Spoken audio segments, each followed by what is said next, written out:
Hello everyone. आज हम एक क्वेश्चन में डिस्कस करेंगे कि एनसीईआरटी का क्वेश्चन नंबर है 22।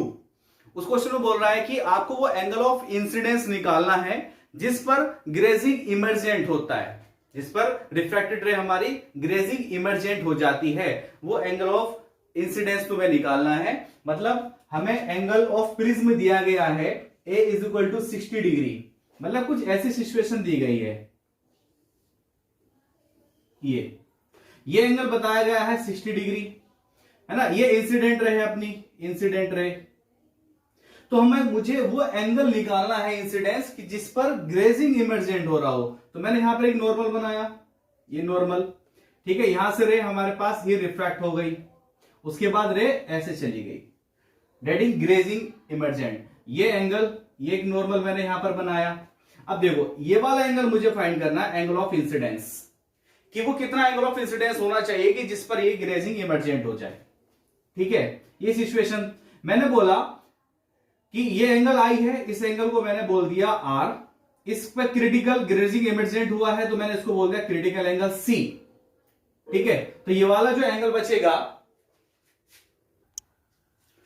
तो मुझे यहां पर ये अगर एंगल मेरे पास है आर, तो ये वाला एंगल पूरा कितना है 90 डिग्री, ये पूरा 90 डिग्री, तो ये वाला एंगल कितना हो जाएगा 90 माइनस आर। सिमिलरली ये वाला पूरा 90, तो ये एंगल हो जाएगा 90 माइनस सी, 90 माइनस सी। अगर मैं इसके बात करूं, इसका ट्रायंगल का नाम रख दूं एम, इसका नाम रख दिया मैंने एन, इसका नाम रख दिया पी। तो ये ट्रायंगल मुझे ऐसा दिखाई दे रहा है। यहां पर ये वाला एंगल है 60 डिग्री और ये वाला एंगल कितना दिखाई दिया 90 माइनस आर और ये वाला 90 माइनस सी। तो तीनों ट्रायंगल का जो सम होगा, तीनों एंगल का जो सम होगा वो कितना होगा 180 डिग्री।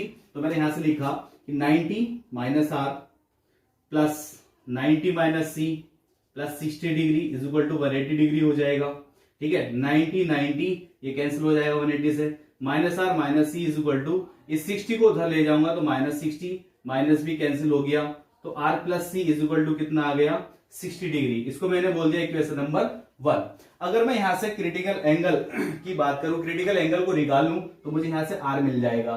तो मुझे क्या निकाल लेना चाहिए, मुझे क्रिटिकल एंगल निकालना चाहिए। इस वाले इंटरफेस पे देखिएगा, at second interface, at second interface, इस इंटरफेस पे मुझे क्रिटिकल एंगल निकालना है। तो क्रिटिकल एंगल क्या था, sine C is equal to refractive index of rare medium, refractive index of rare medium upon refractive index of denser medium, refractive index of denser medium. तो rare medium, यहां पर कौन सा मीडियम है rare, यहां का रिफ्रैक्टिव इंडेक्स कितना है 1, इसका रिफ्रैक्टिव इंडेक्स हमको बताया गया है 1.532, कितना बताया गया है 1.524, इसका रिफ्रैक्टिव इंडेक्स। तो मैंने लिखा है यहां से sine C is equal to 1 upon, इसका रिफ्रैक्टिव इंडेक्स है 1.524, तो यहां से सी इज इक्वल टू हो जाएगा साइन इनवर्स 1 अपॉन 1.524, जो कि इसकी वैल्यू होती है 41 डिग्री।